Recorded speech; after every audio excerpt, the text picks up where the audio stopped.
Hi, boys and girls. It's Miss Tammy. I'm here to read you another story from our book, the Jesus Storybook Bible. When we left off last time, God had created the world and everything in it. And it was talking about who he loved the most was his children, Adam and Eve. So we're going to find out what's going on with Adam and Eve in their garden. There's their home, the Garden of Eden. So you can read this in Genesis 3 in your Bible at home with your parents. It's called The Terrible Lie. Adam and Eve lived happily together in their beautiful new home, and everything was perfect for a while, until the day when everything went wrong. God had a horrible enemy. His name was Satan. Satan had once been the most beautiful angel, but he didn't want to be just an angel. He wanted to be God. And he grew proud and evil and full of hate, and God had to send him out of heaven.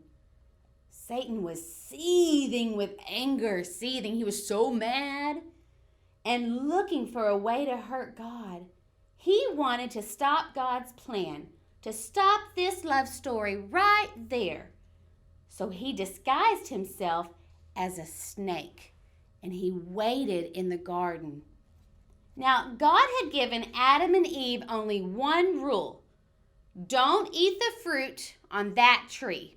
There were 2 trees in the garden, and God said you cannot eat that fruit. That was the only rule. Because if you do, you'll think you know everything. You'll stop trusting me. And then death and sadness and tears will come. And God wanted to protect them from that. You see, God knew that if they ate the fruit, they would think that they didn't need him, and they would try to make themselves happy without him. But God knew there was no such thing as happiness without him, and life without him wouldn't be life at all. So as soon as the snake saw his chance, he slithered silently up to Eve. "Does God really love you?" the serpent whispered. "If he does, why won't he let you eat the nice, juicy, delicious fruit? Poor you. Perhaps God doesn't want you to be happy." Now, we, the readers, know that this is a lie, and that is not true. Let's see what Eve thought about that. The snake's words hissed into her ears and sunk down deep into her heart like poison. "Does God love me?" Eve wondered, and suddenly she didn't know anymore. "Just trust me," the serpent whispered. "You don't need God. One small taste, that's all, and you'll be happier than you could ever dream." Eve picked the fruit and ate some, and Adam did too. Oh no. And a terrible lie came into the world, and it would never leave. It would live on in every human heart, whispering to every one of God's children, "God doesn't love me." And it wasn't a dream, it was a nightmare. A dove flew from Adam's hand. A deer darted into a thicket. It was as if they were frightened by something. A chill was in the air. Something strange was happening. They had always been naked, but now they felt naked and wrong, and they didn't want anyone to see them, so they hid. Later that evening, as God was taking his walk, he called to them, "Children." Usually, Adam and Eve loved to hear God's voice, and they would run to him. But this time, they ran away from him and hid in the shadows. "Where are you?" God called. "Hiding," Adam said. "We're afraid of you." God knew. He said, "Did you eat the fruit I told you not to eat?" And Adam said, "Eve made me do it." "What have you done?" God asked. And Eve said, "The serpent made me do it." The serpent, that's another word for a snake. And a terrible pain came into God's heart. His children hadn't just broken the one rule, they had broken God's heart. They had broken their wonderful relationship with Him. And now He knew everything else would break. God's creation would start to unravel and come undone and go wrong. And from now on, everything would die, even though it was all supposed to last forever.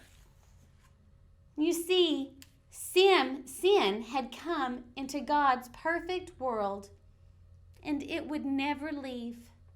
God's children would be always running away from Him and hiding in the dark.